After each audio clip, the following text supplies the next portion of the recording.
Халық театры үсішчәнләре драматург Данил Салиховның «Үзелгән йөзем» исемле 2 пәрдәлек 10 күренештән торган пьесасын сәхнәләштердек.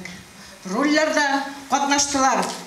Сәлим Гәрәй ролен яшь чагында, карт чагында бик оста итеп башкаручы, яшь, талантлы, бар яктан да булган егетебез, Кандызның яшь артисты Айнур Сибгатов.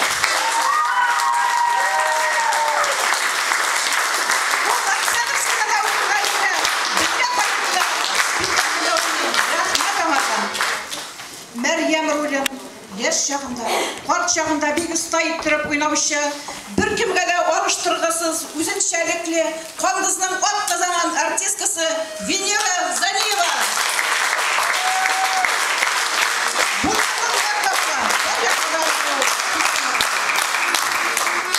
Шәүбән ролен яшь чагында, карт чагында бик оста иттереп башкаручы, талантлы яшь артистыбыз Динар Хусаина.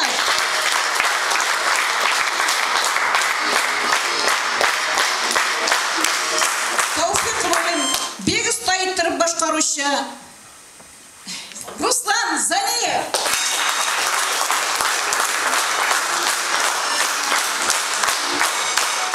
Мәфүдә ролен ул гына оста иттереп уйнаучы, талантлы артистыбыз Гөлүзә Валиуллина.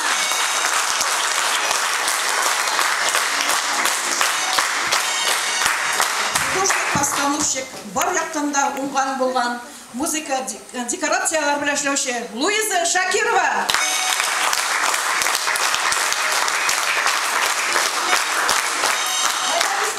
Рим Фархутдинов.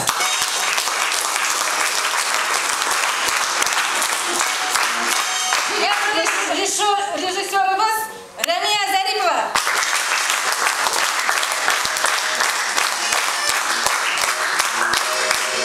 Хәзер беренче сүзне бирик кунагыбызга, үзебезнең авылдашыбызга, Тәгъзим апага.